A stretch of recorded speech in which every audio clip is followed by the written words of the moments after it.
Hello guys, welcome back to my YouTube channel Mahiraj IT infotech. हुनर है तो कदर है।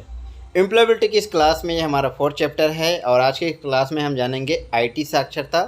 आईटी साक्षरता यानी इंफॉर्मेशन टेक्नोलॉजी यानी कंप्यूटर लिटरेसी के बारे में। तो चलिए हम आज का क्लास स्टार्ट करते हैं।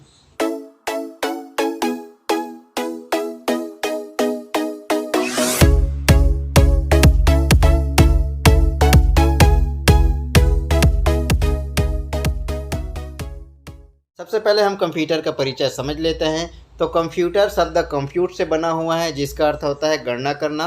यह अपने मेमोरी में उपस्थित निर्देश के आधार पर काम करता है। अर्थात कंप्यूटर एक इलेक्ट्रॉनिक डिवाइस है जो यूजर द्वारा दिए गए डेटा यानी प्राप्त डेटा यानी इनपुट को प्रोसेस कर यूजर को सूचना आउटपुट के रूप में प्रदान करती है। तो कंप्यूटर को निम्नलिखित से समझ सकते हैं। इनपुट होने के बाद सीधा सीपीयू में ये प्रोसेस होने के लिए चला जाता है और सीपीयू 3 भागों में मिलकर बना है: control unit, arithmetic logic unit और मेमोरी। उसके बाद प्रोसेस हो जाने के बाद ये हमें आउटपुट यानी सूचना के रूप में प्राप्त हो जाती है।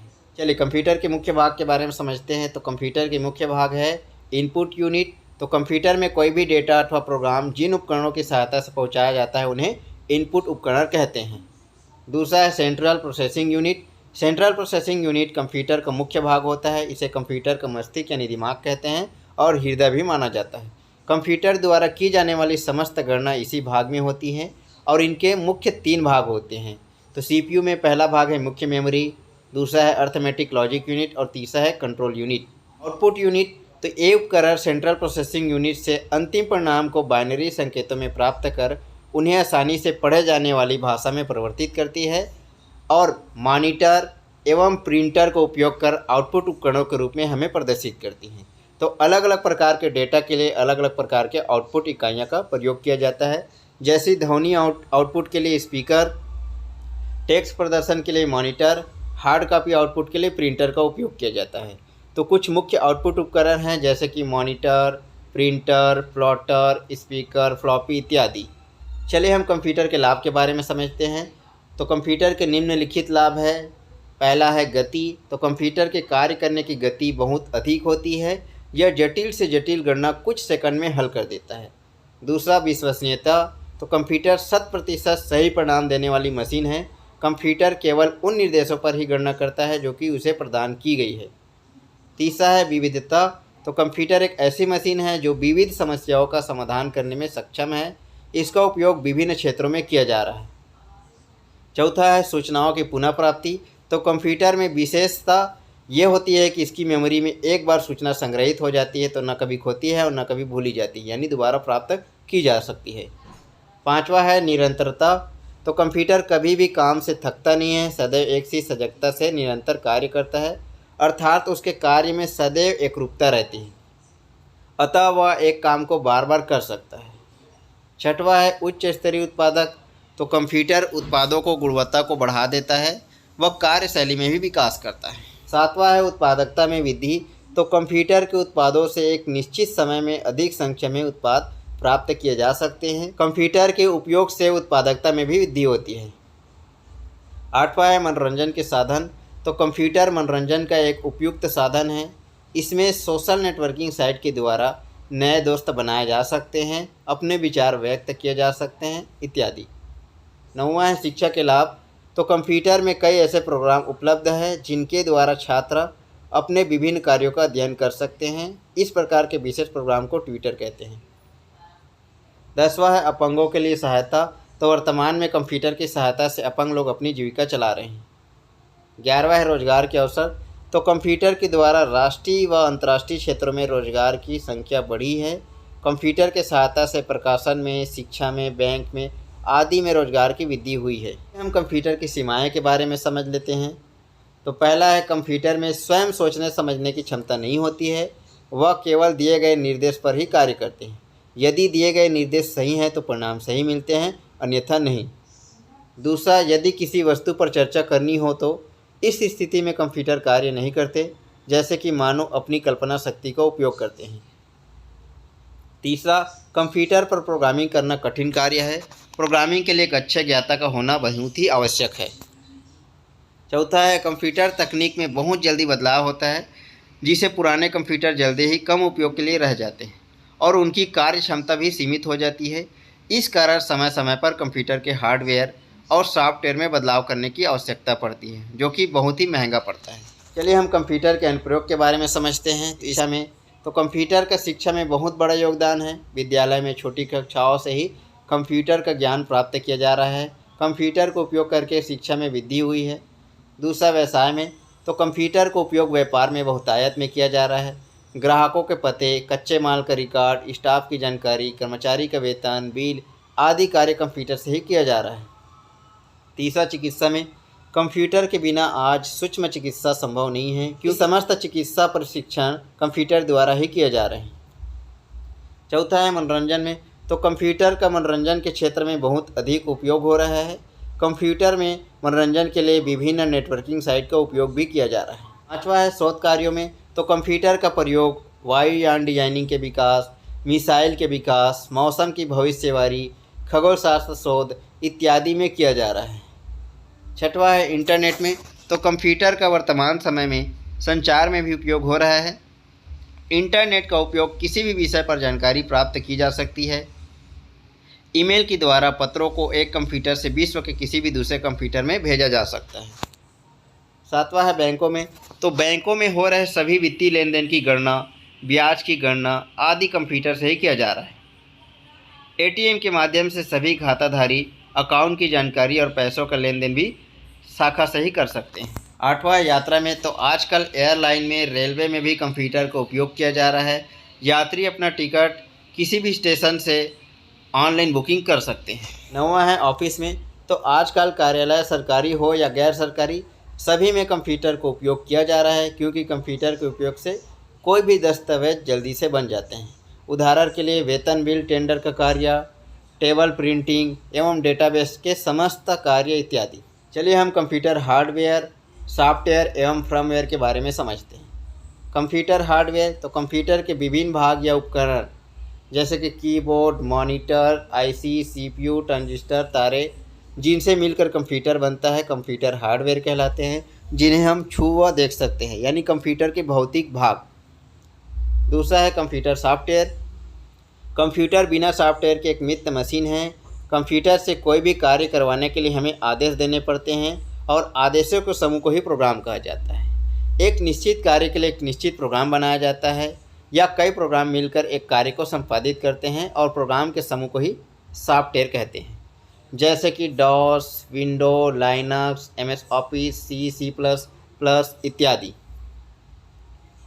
तीसरा है कंप्यूटर फर्मवेयर, तो ऐसे सॉफ्टवेयर जो हार्डवेयर के रूप में रोम में संग्रहित किए जाते हैं फर्मवेयर कहलाते हैं, जैसे कि बायोस। तो बेसिक इनपुट आउटपुट सिस्टम यह प्रोग्राम कंप्यूटर बूटिंग में सहायता करती है। इनपुट उपकरण, तो इनपुट ऐसे उपकरण हैं जिनके द्वारा सूचना कंप्यूटर से सीपीयू में भेजी जाती है। यह सूचना टेक्स्ट, आवाज़ या पिक्चर के रूप में हो सकती है। अलग अलग कार्यों के लिए अलग अलग इनपुट उपकरण होते हैं। इनपुट उपकरणों द्वारा कंप्यूटर प्रयोगकर्ता से संपर्क करता है। तो इनपुट उपकरण के प्रकार को समझते हैं। तो पहला है सोर्स डाटा इनपुट उपकरण, दूसरा है ऑनलाइन इनपुट उपकरण, तीसरा है ऑफलाइन इनपुट उपकरण। ऑनलाइन इनपुट उपकरण यानी ऑनलाइन इनपुट उपकरण का प्रयोग रियल टाइम प्रोसेसिंग में किया जाता है। रियल टाइम प्रोसेसिंग में इनपुट किए गए डेटा की तुरंत प्रोसेसिंग होती है एवं परिणाम भी तुरंत ही यूजर को प्रदान की जाती है तथा इस प्रकार के इनपुट उपकरण को एक समय में एक ही यूजर उपयोग में ले सकते हैं। For example dumb terminal, intelligent terminal, voice recognition उपकरण, touch tone terminal, mouse, keyboard इत्यादि। तो ये सभी ऑनलाइन इनपुट उपकरण हैं। ऑफलाइन इनपुट उपकरण, तो ऑफलाइन इनपुट उपकरण ऐसे उपकरण होते हैं जो बिना कंप्यूटर के सहायता से डेटा इनपुट कर लेते हैं तथा बाद में इन डेटा को कंप्यूटर द्वारा प्रोसेस करवा लिया जाता है। जहां डाटा एंट्री का कार्य अधिक है वहां इस प्रकार की डिवाइस को काम में लिया जाता है, क्योंकि किसी कार्य को करने के लिए डाटा एंट्री में 90% समय लगता है एवं प्रोसेसिंग में 10% या इससे कम। इसलिए इस 90% इनपुट के कार्य को ऑफलाइन डिवाइस द्वारा कर दिया जाता है एवं भविष्य में इन संग्रहित डाटा को प्रोसेस करवा दिया जाता है। तो इस प्रकार के इनपुट उपकरण हैं key to card, key to tab, key to floppy, key to disk. Source data input उपकरण, तो इसमें पहला है स्कैनर, यह एक इनपुट उपकरण होता है। इसके द्वारा किसी भी लिखित दस्तावेज आकृति को कंप्यूटर में इनपुट किया जाता है। तो जिस दस्तावेज या चित्र को स्कैन करना हो उसे स्कैनर की समतल सतह पर रख दिया जाता है तथा इसके आधार पर लेंस व प्रकाश स्रोत द्वारा चित्र को फोटो सेंस करके बाइनरी आंकड़ों में बदलकर कंप्यूटर की मेमोरी में पहुंचा दिया जाता है।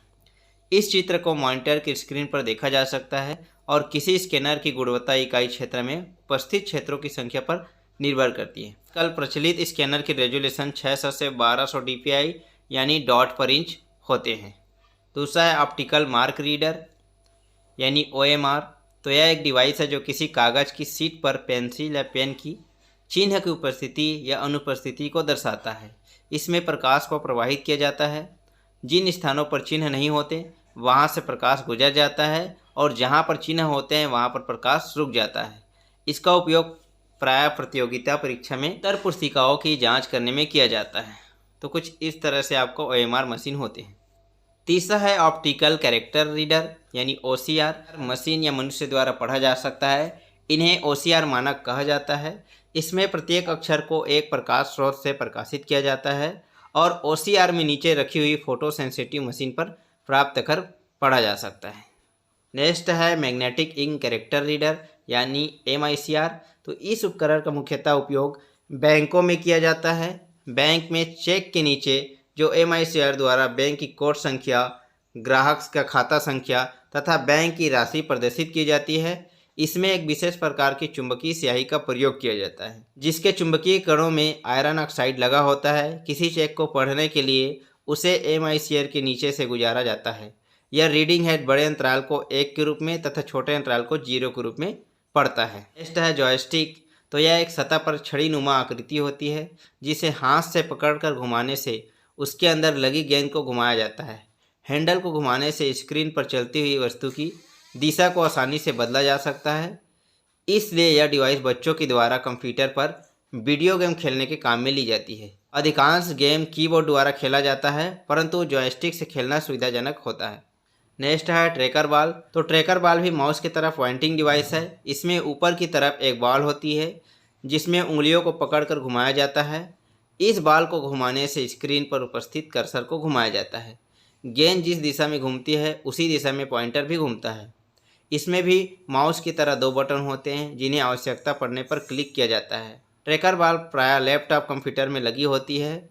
इससे कार्य करना माउस की अपेक्षाकृत आसान हो जाता है। नेक्स्ट है लाइट पेन।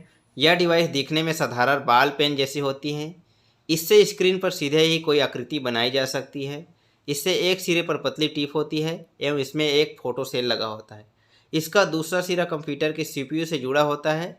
जब पेन की टिप से कंप्यूटर पर कोई आकृति बनाई जाती है तो इसका पल्स स्क्रीन में ट्रांसमिट होकर कोड जनरेट कर लेती है एवं हमें कंप्यूटर स्क्रीन पर उसी रूप में दिखाई देती है। नेक्स्ट है ग्राफिक टैबलेट। तो इसको ग्राफिक टैबलेट भी कहा जाता है। यह हमें बहुत ही सरल तरीके से ग्राफिकल सूचनाओं को बनाकर रिकॉर्ड करने में सहायता करता है। इससे हम उसी प्रकार डिजाइन कर सकते हैं जैसे कि पेपर व पेंसिल के प्रयोग से। नेक्स्ट है ऑप्टिकल बार रीडर। तो एक ऐसा इनपुट उपकरण है जो लाइन के रूप में प्रदर्शित डेटा को पढ़ सकता है जिन्हें बार कहते हैं। यह वर्टिकल बार के अलग अलग डेटा के लिए निश्चित किए होते हैं। जो बार में किसी उत्पाद की विभिन्न सूचनाओं जैसे कि उत्पाद का मूल्य, उत्पाद का नाम, उत्पाद के तिथि आदि अंकित हो सकती है। यह कोड मानवीय रूप से पढ़े नहीं जा सकते। इस डिवाइस का लाभ यह है कि बिल बनाते समय ऑपरेटर को उत्पाद संबंधी फीड नहीं करने पड़ते। OBR स्वतः ही इन डाटा को कंप्यूटर में फीड कर देता है जिससे गलती होने की संभावना नहीं रहती। OBR को शॉपिंग मॉल, मेडिकल स्टोर आदि में काम में लिया जाता है। चलिए हम आउटपुट उपकरण के बारे में समझते हैं। तो कंप्यूटर की प्रोसेसिंग पूरी होने पर जो प्राप्त परिणामों को आउटपुट कहते हैं। प्राप्त परिणाम जिन आउटपुट उपकरणों की मदद से प्रदर्शित किया जाता है उन्हें आउटपुट उपकरण कहते हैं। और कंप्यूटर में प्राप्त परिणाम 2 प्रकार के होते हैं, एक सॉफ्ट कॉपी आउटपुट, दूसरा हार्ड कॉपी आउटपुट। मॉनिटर। तो यह आउटपुट उपकरण में सबसे अधिक काम में आने वाला उपकरण है। यह देखने में टीवी स्क्रीन जैसे होता है। यूजर द्वारा दिए गए डेटा प्रोसेसिंग के पश्चात प्राप्त परिणामों को यह प्रदर्शित करता है। और माइक्रो कंप्यूटर में मुख्य 2 प्रकार के मॉनिटर काम में लिए जाते हैं। पहला कैथोड रे ट्यूब यानी CRT, दूसरा लिक्विड क्रिस्टल डिस्प्ले यानी LCD। अभी वर्तमान में देखा जाए तो एलईडी भी आ गया है, यानी लाइट इमिटिंग डायोड भी आ गया है। कैथोड रे ट्यूब मॉनिटर, तो इस प्रकार के मॉनिटर में पिक्चर ट्यूब का प्रयोग किया जाता है। सीआरटी मॉनिटर में फास्फोरस लेपित स्क्रीन होता है। जबकि इलेक्ट्रॉन गन से इलेक्ट्रॉन छोड़े जाते हैं तो यह फास्फोरस लेपित स्क्रीन से टकराते हैं एवं इलेक्ट्रॉन के टकराते ही एक चमक पैदा होता है जिसे हम अक्षर दिखाई देता है। यह मॉनिटर दो प्रकार के होते हैं, एक होता है मोनोक्रोम और दूसरा होता है कलर। तो लिक्विड क्रिस्टल डिस्प्ले, तो यह एक डिजिटल डिस्प्ले सिस्टम है जिसमें कांच की दो परतों के मध्य पारदर्शी द्रवी क्रिस्टल पदार्थ होता है। एलसीडी की बाहरी परत टिन ऑक्साइड अथवा इंडियम ऑक्साइड द्वारा लेपित होता है जिससे वह चालक बन जाती हैं। एलसीडी मॉनिटर सीआरटी की तुलना में पतले होते हैं। एलसीडी मॉनिटर पर प्रकाश को गुजारा जाता है तो प्रकाश के ध्रुवीकरण द्वारा पिक्चर बनती है। LCD monitor laptop, calculator, video game आदि में काम में लिए जाते हैं। प्रिंटर, तो कंप्यूटर की प्रोसेसिंग से प्राप्त परिणामों की हार्ड कॉपी को प्राप्त करने के लिए प्रिंटर का उपयोग किया जाता है। अलग अलग प्रिंटर का प्रयोग अलग अलग कार्यों के लिए किया जाता है। कुछ प्रिंटर केवल टेक्स्ट ही प्रिंट कर सकता है जबकि कुछ प्रिंटर टेक्स्ट अथवा ग्राफिक्स दोनों प्रिंट कर सकते हैं। तो प्रिंटर को निम्न प्रकार से वर्गीकृत किया गया है, देख सकते हैं। टाइप्स ऑफ प्रिंटर में ये दो तरह से होते हैं, इम्पैक्ट टाइप प्रिंटर, एक नॉन इम्पैक्ट प्रिंटर। इम्पैक्ट में कैरेक्टर प्रिंटर्स होते हैं जिसमें डॉट मैट्रिक्स प्रिंटर और डेजी भी लाते हैं। वही लाइन प्रिंटर्स होते हैं जिसमें ड्रम प्रिंटर, चैन प्रिंटर और बैंड प्रिंटर्स आते हैं। नॉन इम्पैक्ट की बात की जाए तो ये तीन तरह से होते हैं, इंकजेट प्रिंटर, लेजर प्रिंटर और थर्मल प्रिंटर। तकनीक के आधार पर प्रिंटर का वर्गीकरण इसमें है। पहला इम्पैक्ट प्रिंटर, तो इस प्रकार के प्रिंटर में धातु के छोटे छोटे हथौड़े कार्बन के रिबन पर चोट करते हैं। रिबन के नीचे वह पेपर रखा जाता है जिस पर प्रिंट लेना होता है। जब हथौड़े द्वारा चोट दी जाती है तो पेपर पर प्रिंटर आ जाता है। ये निम्न प्रकार के होते हैं, dot matrix, daisy wheel, chain printer, drum printer, band printer इत्यादि। दूसरा है नॉन इम्पैक्ट प्रिंटर, तो इस प्रकार के प्रिंटर में हथौड़े जैसे किसी वस्तु द्वारा रिबन पर चोट नहीं दी जाती। इस प्रिंटर हेड व कागज़ के मध्य भौतिक संपर्क नहीं होता। इसके मुख्य उदाहरण हैं इंकजेट प्रिंटर, लेजर प्रिंटर और थर्मल प्रिंटर। चलिए गति के आधार पर प्रिंटर का वर्गीकरण समझते हैं। तो गति के आधार पर तीन प्रकार के होते हैं, कैरेक्टर प्रिंटर, लाइन प्रिंटर और पैच प्रिंटर्स। तो इस प्रकार के प्रिंटर एक समय में एक कैरेक्टर प्रिंट करते हैं। यह कैरेक्टर स्लाइडर फोन पर या डॉट मैट्रिक पर प्रिंट होते हैं। इनकी गति डॉट पर इंच में मापी जाती है। इस प्रकार के प्रिंटर निम्न हैं, डॉट मैट्रिक्स प्रिंटर, डेजीवेल प्रिंटर और इंकजेट प्रिंटर। लाइन प्रिंटर, तो इस प्रकार के प्रिंटर एक समय में एक पूरी पंक्ति छापते हैं। इस प्रकार के प्रिंटर तीव्र गति से कार्य करते हैं। इनमें अधिकांश इम्पैक्ट तकनीक का प्रयोग किया जाता है। इनकी गति LPM यानी लाइन पर मिनट में होती है। यह एक मिनट में 300 से 2500 लाइन को प्रिंट कर सकते हैं। यह लाइन में 132 से 136 कैरेक्टर तक प्रिंट कर सकते हैं। इनके उदाहरण हैं बैंड प्रिंटर, चैन प्रिंटर और ड्रम प्रिंटर। तीसरा है पैच प्रिंटर, तो इस प्रकार के प्रिंटर तीव्र गति वाले नॉन इम्पैक्ट प्रिंटर होते हैं जो कि एक मिनट में 2000 लाइनें प्रिंट कर सकते हैं। इसका उदाहरण है इलेक्ट्रॉनिक जीरोक्स मशीन। इसमें इलेक्ट्रॉन ग्राफिक तकनीक का प्रयोग किया जाता है। इस प्रकार के प्रिंटर महंगे होते हैं और उनकी प्रिंटिंग उच्च क्वालिटी की होती है, जैसे लेजर प्रिंटर इत्यादि। चलिए हम प्लॉटर को समझ लेते हैं। तो प्लॉटर का प्रयोग अच्छी गुणवत्ता वाले प्रिंटिंग के लिए किया जाता है। इसका प्रयोग बड़े चित्र जैसे कि इमारतों के नक्शे, कॉलोनी के मैप, मास्टर प्लान, किसी वस्तु चित्र आदि बनाने में किया जाता है। यह दो प्रकार के होते हैं, फ्लैट बेड प्लॉटर और ड्रम प्लॉटर। पहला है फ्लैट बेड प्लॉटर, तो इस प्लॉटर में सतह क्षैतिज सतह पर कागज स्थिर रहता है। एक भुजा के आगे पर लगा रहता है जो कि एक्स व वाई अक्ष दिशाओं में चल सकता है। पेन ऊपर व नीचे की दिशा में भी चलकर कार्य कर सकता है। यह प्लॉटर एक या अनेक रंगों में प्रिंट कर सकते हैं। एक रंग की प्रिंटिंग वाले प्लॉटर में एक पेन लगा होता है, जबकि अनेक रंग वाले प्लॉटर में कई पर लगे होते हैं जो कि अलग अलग रंगों में प्रिंट कर सकते हैं। दूसरा है ड्रम प्लॉटर। इस प्लॉटर में कागज़ से ड्रम पर लिखता रहता है। यह ड्रम आगे पीछे घूमता है, इसके साथ ही कागज़ भी आगे पीछे घूमता है। इसमें पेन सरल रेखा में दाएं या बाएं चलते हैं। इसका नियंत्रण कंप्यूटर के निर्देशों द्वारा किया जाता है। या एक से अधिक रंगों की प्रिंटिंग कर सकते हैं। इनकी प्रिंटिंग की गति इकाई प्रति सेकंड की दर से मापी जाती है। मेमोरी को समझते हैं। तो मेमोरी कंप्यूटर का कार्यकारी संग्रह होता है या कंप्यूटर का वह भाग जहां डेटा या सूचना या प्रोग्राम प्रक्रिया के दौरान स्थित रहते हैं और आवश्यकता पड़ने पर तुरंत उपलब्ध रहते हैं। इस प्रकार की मेमोरी को प्राइमरी मेमोरी या मुख्य मेमोरी कहते हैं। प्रत्येक मेमोरी की संग्रह स्थान होता है जिनकी संख्या निश्चित होती है। इनमें मेमोरी को लोकेशन कहते हैं जो कंप्यूटर में विद्यमान रहती है। यह 128 KB, 256 KB, 512 MB, 1 GB, 2 GB, 4 GB या इससे अधिक होते हैं।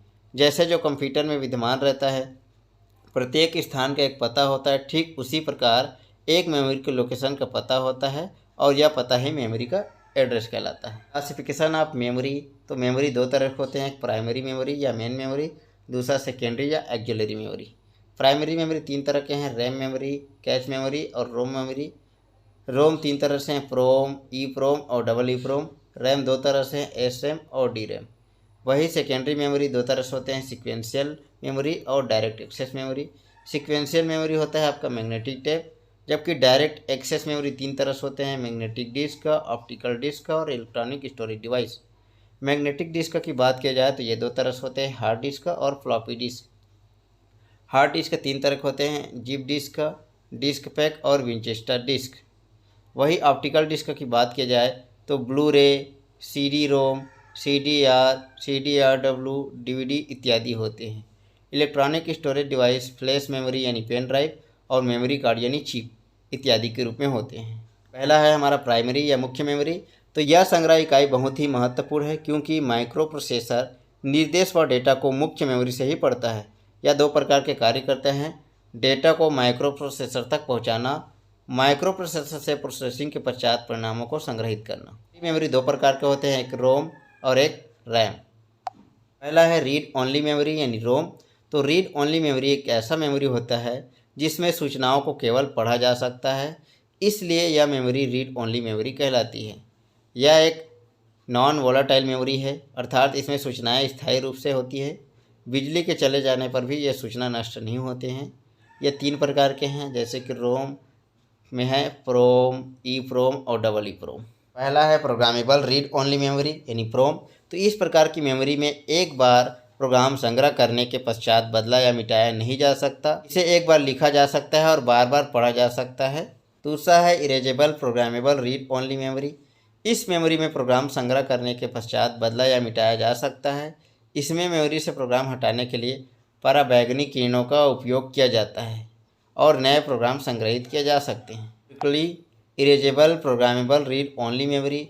तो इस मेमोरी में आवश्यकता पड़ने पर विद्युत तरंग द्वारा मिटाया जा सकता है और नए प्रोग्राम डाले जा सकते हैं। रैम के बारे में समझते हैं, रैंडम एक्सेस मेमोरी। तो इस मेमोरी में सूचनाओं को पढ़ा व लिखा जा सकता है तथा इसमें सूचनाओं का संग्रह भी किया जा सकता है।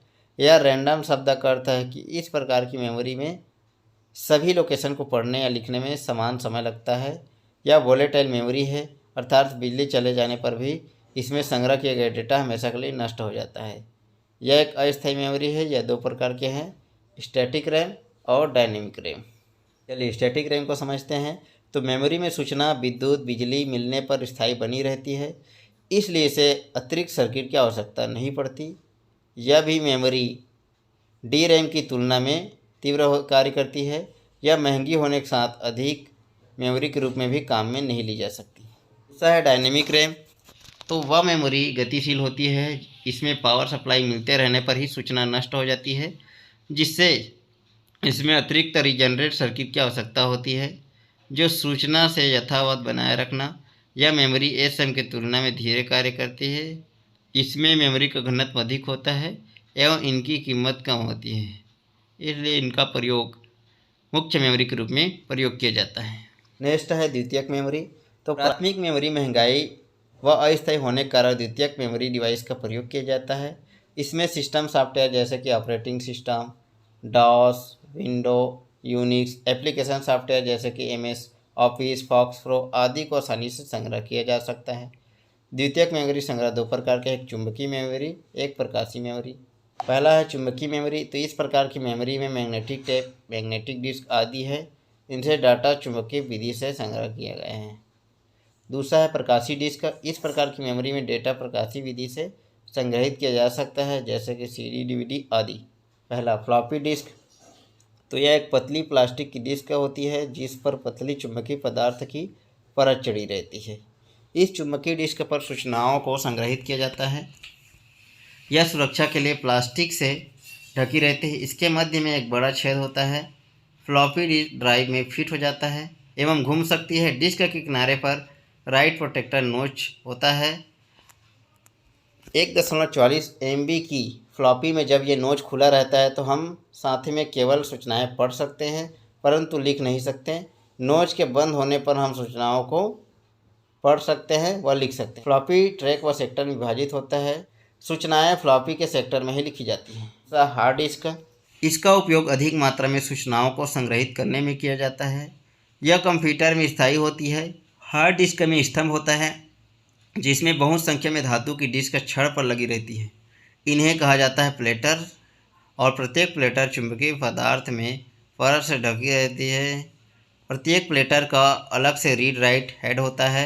उपरोक्त सभी इकाई एक चैम्बर में सील होती है जिससे वह धूल से सुरक्षित रहती है। हार्ड डिस्क पर सूचनाओं को संग्रह करने के लिए सिलेंडर विधि का उपयोग किया जाता है। इसमें रीड राइट की भुजाएं एक साथ बाहर व अंदर घूमती है। यदि 4+ हो और प्रत्येक प्लेटर पर 10 ट्रैक हो तो प्रत्येक एक सिलेंडर बना लेगा। यह है आपका हार्ड डिस्क और ये प्लेटर है, ये रीड राइट हेड है जहाँ पर ये चलाए जाते हैं। नेक्स्ट है CD रोम। तो CD रोम एक प्रकाशीय रोम है, अर्थात इसमें लिखी हुई सूचनाओं को केवल पढ़ा जा सकता है। इसकी संग्रह क्षमता बहुत अधिक होती है। इसकी डाटा ट्रांसफ़र दूसरी संग्रह इकाइयों की अपेक्षा तीव्र होती है। CD रोम में संग्रहित सूचनाओं को पढ़ने के लिए लेजर किरणों की अपेक्षा तकनीक का उपयोग किया जाता है। जब लेजर किरणें CD रोम सतह पर पड़ती है, विभिन्न कोणों से लेजर उपकरणें परिवर्तित होती हैं। यह परिवर्तित करने CD रोम में लगे हुए लेंसों द्वारा ग्रहण की जा सकती है या ऑप्टिकल वीडियो आदि को संग्रह कर सकते हैं।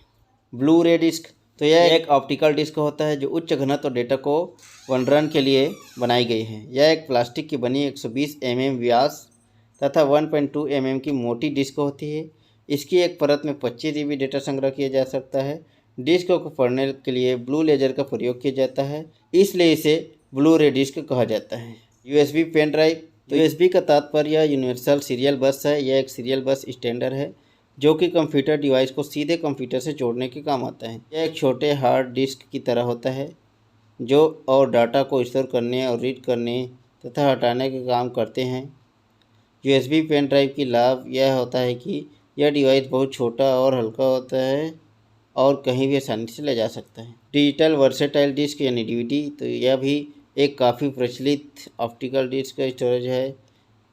इसका मुख्य प्रयोग अधिक मात्रा में वीडियो तथा डाटा को स्टोर करने में होता है। यह दिखने में CD जैसा होता है लेकिन इसका भंडारण क्षमता CD से 6 गुना अधिक होता है। कंप्यूटर को चालू और बंद करना, तो कंप्यूटर चालू करना। कंप्यूटर को चालू करने का निम्न तरीका है। मुख्य सप्लाई से पावर को चालू करना, PU से पावर को चालू करना, मॉनिटर से पावर को चालू करना। कंप्यूटर बंद करना, तो कंप्यूटर बंद करने कुछ निम्न स्टेप है। पहला, स्टार्ट बटन पर क्लिक करना। दूसरा, उसके बाद स्क्रीन पर प्रदर्शित टर्न ऑफ कंप्यूटर ऑप्शन पर क्लिक करें जिससे कि कंप्यूटर की स्क्रीन पूर्णतः ब्लैंक हो जाए। इसके पश्चात मॉनिटर को स्विच ऑफ करें और नेक्स्ट है UPS को स्विच ऑफ करें यदि यह सिस्टम से जुड़ा हुआ हो तो। चलिए ऑपरेटिंग सिस्टम के बारे में जानते हैं। तो ऑपरेटिंग सिस्टम प्रोग्राम का समूह होता है, कंप्यूटर के समस्त संसाधनों व समस्त कार्यों को संचालित करता है। यह एक मास्टर कंट्रोल प्रोग्राम है जो कंप्यूटर के सभी भागों पर नियंत्रण रखता है। ऑपरेटिंग सिस्टम का मुख्य उद्देश्य कंप्यूटर सिस्टम की कार्यकुशलता को बढ़ाना है तथा सुविधाओं को बढ़ाना है तथा कंप्यूटर के उपयोग को सरल बनाना है। ऑपरेटिंग सिस्टम का विभिन्न नाम दिए जाते हैं जो इसके कार्यों को इंगित करता है, जैसे monitor, supervisor, controller, master controller, program इत्यादि। ऑपरेटिंग सिस्टम के प्रकार एक सिंगल यूजर होता है। ऑपरेटिंग सिस्टम इस प्रकार के OS में एक समय में एक ही व्यक्ति कार्य कर सकते हैं, जिसका उदाहरण है MS-DOS। नेक्स्ट है मल्टी यूजर ऑपरेटिंग सिस्टम। इस OS के द्वारा कई व्यक्ति एक ही कंप्यूटर पर कार्य कर सकते हैं, उदाहरण है विंडोज़ ऑपरेटिंग सिस्टम। तो विंडो किसी पर्सनल कंप्यूटर के लिए माइक्रोसॉफ्ट कंपनी के द्वारा विकसित सर्वाधिक प्रयोग किए जाने वाला ऑपरेटिंग सिस्टम है। माइक्रोसॉफ्ट ने विंडो 3.0 के बाद सन 1995 में विंडो को एक पूर्ण ऑपरेटिंग सिस्टम के रूप में विकसित किया गया था और इसका नाम है उन्होंने विंडो 95 रखा। इसके बाद यूजर की आवश्यकता बढ़ते गई और 1997 में अलग अलग परिवर्तन किए गए और बाजार 2000 में विंडो एक्सपी, विंडो 7 और विंडो 8 और विंडो 10 बाज़ार में आ गए हैं। विंडो 10 ऑपरेटिंग सिस्टम का इंटरफेस तो यह सबसे नवीनतम ऑपरेटिंग सिस्टम है जिसका प्रयोग टैबलेट, कंप्यूटर, लैपटॉप तथा मोबाइल फ़ोन पर भी किया जा सकता है। यह ऑपरेटिंग सिस्टम एक ऐप फ्रेंडली सिस्टम है। इस ऑपरेटिंग सिस्टम को जुलाई 2015 में माइक्रोसॉफ्ट ने लॉन्च किया था। माइक्रोसॉफ्ट ऑफिस तो MS ऑफिस भी कहते हैं। यह एप्लीकेशन सॉफ्टवेयर है जो अमेरिका की कंपनी माइक्रोसॉफ्ट द्वारा निर्मित किया गया है। जैसे कि इसका नाम उसी के आधार पर तैयार किया गया है। एक ऑफिस में काम आने वाली 90% कार्य की आवश्यकताओं को यह प्रोग्राम पूरा करता है, जैसे कि पत्र लेखन, अकाउंटेंट कार्य, प्रस्तुतिकरण, ग्राफिक डिजाइन, सारणी की गणना इत्यादि कार्य ऑफिस प्रोग्राम सरलता से संपादित करता है। अर्थात यह विंडो वर्ड प्रोसेसिंग प्रोग्राम है। तो इंटरनेट शब्द दो अलग अलग शब्दों से इंटरकनेक्शन तथा नेटवर्क से मिलकर बना है। इंटरनेट को आप नेटवर्कों का नेटवर्क कह सकते हैं। इससे अधिकतर लोग इंटरनेट से जुड़े हुए हैं। इंटरनेट को संक्षिप्त में नेट भी कहा जाता है। सर्वप्रथम प्रायोगिक रूप से सन 1969 में अमेरिकन सरकार के रक्षा मंत्रालय का एडवांस रिसर्च प्रोजेक्ट एजेंसी द्वारा किया गया था और इसका नाम अर्पानेट रखा गया था। इंटरनेट के माध्यम से आप शिक्षा, चिकित्सा, विज्ञान, ज्ञान आदि, संगीत, राजनीतिक, वाणिज्यिक, अंतरिक्ष विज्ञान इत्यादि क्षेत्रों में किया जा सकता है। इंटरनेट के डिवाइस है रिपीटर, ब्रिज, राउटर और गेटवे।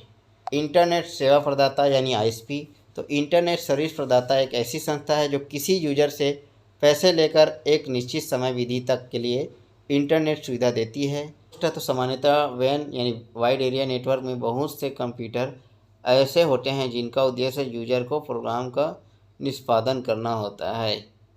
कंप्यूटर सबनेट से जुड़े होते हैं। इंटरनेट द्वारा प्रदत्त सेवा तो इंटरनेट द्वारा कुछ सेवा है जैसे कि टेलनेट की सहायता से remote login, file transfer protocols, electronic mail, video conferencing, world wide web, सूचनाओं की उपलब्धता, ई-कॉमर्स, चैट, प्रकाशन, गोफर, आर्की, वेस, सोशल नेटवर्किंग और यूजनेट। ITA पर शिक्षार्थियों के काम में आने वाले कुछ वेबसाइट हैं जो आपका काम में आ सकता है। पहला है www.dgtgovernment.in, दूसरा है www.ncs.gov.in, तीसरा है www.nimmi.gov.in और है www.apprenticeshipindia.government.in। नेक्स्ट है www.bharatskill.government.in। नेक्स्ट है www.naukri.com। नेक्स्ट है www.monsterindia.com। नेक्स्ट है www.sign.com। नेक्स्ट है www.freshword.com। नेक्स्ट है www.linkedin.com और नेक्स्ट है www.nsdcindia.com। भारत स्किल तो इसकी मुख्य वेबसाइट www.bharatskill.gov.in है। यह छात्रों और ट्रेनरों के लिए लर्निंग पोर्टल है जिससे NSQF तथा नॉन NSQF सिलेबस के अनुसार उससे संबंधित कोर्स की सामग्री जैसे कि क्वेश्चन बैंक, वीडियो तथा मॉक टेस्ट इत्यादि उपलब्ध होते हैं जिन्हें डाउनलोड करके आसानी से पढ़ा जा सकता है। तो इस तरह से एम्प्लॉयबिलिटी स्किल के 4th चैप्टर समाप्त हुआ। इस क्लास में हमने IT लिटरेसी यानी कंप्यूटर लिटरेसी के बारे में जाना। कंप्यूटर क्या है, कैसे बना है, किस तरह से उसकी हार्डवेयर सॉफ्टवेयर के बारे में जाना, ऑपरेटिंग सिस्टम के बारे में जाना इत्यादि के बारे में हम आपको इस वीडियो में बताए हैं। वीडियो अच्छा लगा हो तो लाइक शेयर करना ना भूलें। चलिए हम मिलते हैं नेक्स्ट वीडियो पर, नेक्स्ट टॉपिक पर।